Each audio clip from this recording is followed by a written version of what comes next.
বেঁচে থাকি, বাংলাদেশ যদি আইনের শাসন প্রতিষ্ঠিত হয়, গণতন্ত্র প্রতিষ্ঠিত হয়, এই 6 ছাত্রের হত্যার দায়ে ওবায়দুল কাদেরকে গ্রেপ্তার করা হবে, বিচারের মুখোমুখি করা হবে।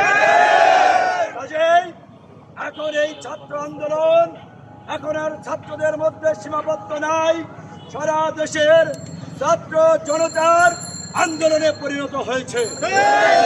এই আন্দোলনকে সফল করার জন্য সারা বাংলাদেশ থেকে ছাত্রদের সাথে সমন্বয় করে রাজপথে ছাত্র জনতার যৌথ প্রতিরোধ করে তুলতে হবে।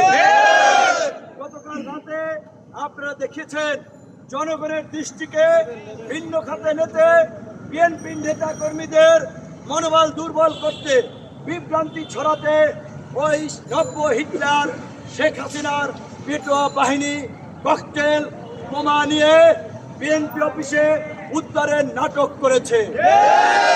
আমরা পুলিশ প্রশাসনকে পরিষ্কারভাবে বলে দিতে চাই, এই ছাত্র জনতার অগ্নিস্ফুলিঙ্গ দেখেও যদি শেখ হাসিনার ফাঁসিবাজের গোলামি করেন, পুলিশের পোশাক পরে নয়, মুজিব কোট পরে রাজপথে নামুন, আপনাদের সাথে বোঝা পারা হবে। ঢাকা বিশ্ববিদ্যালয়ের ছাত্ররা বিজেপিকে 1 ঘন্টা সময় দিয়েছে ক্যাম্পাস ত্যাগ করার জন্য। আমি সমস্ত বিশ্ববিদ্যালয় কলেজে যেখানেই পুলিশ প্রশাসন অবস্থান নিয়েছেন শান্তিপূর্ণভাবে আহ্বান জানাচ্ছি, সমস্ত জায়গা থেকে আপনারা সরে যান, আপনারা ছাত্রদের মুখোমুখি হবেন না। এই ছাত্ররাই আপনাদের ভাই, আপনাদের ভাগিনা, আপনাদের স্বজন, আপনাদের সন্তান। কাজেই একজন নব্য হিটলার খুনি শেখ হাসিনাকে রক্ষা করতে গিয়ে আপনাদের হাত আপনাদের ভাই বোনদের রক্তে রঞ্জিত করবেন না।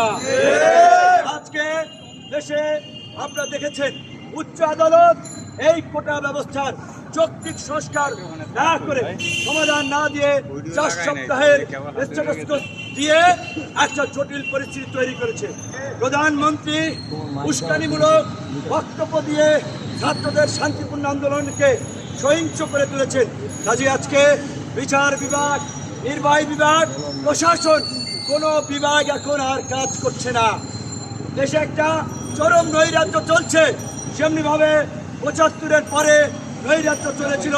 সিপাহী জনতা জিয়াউর রহমানকে সামনে রেখে সিপাহী জনতার অভ্যুত্থান ঘটিয়েছিল। আজকে আমি সামরিক বাহিনী, পুলিশ প্রশাসন, বিচার বিভাগ, আম জনতা, ছাত্রদেরকে সম্মিলিতভাবে এই প্রতিবাদের বিরুদ্ধে গণ অভ্যুত্থান ঘটিয়ে বাংলাদেশকে এই নৈরাজ্য থেকে রক্ষার আহ্বান জানাচ্ছি। এই মুহূর্তে আমাদের জানাজার বাকি কাজ সম্পন্ন হবে। পরবর্তী কর্মসূচি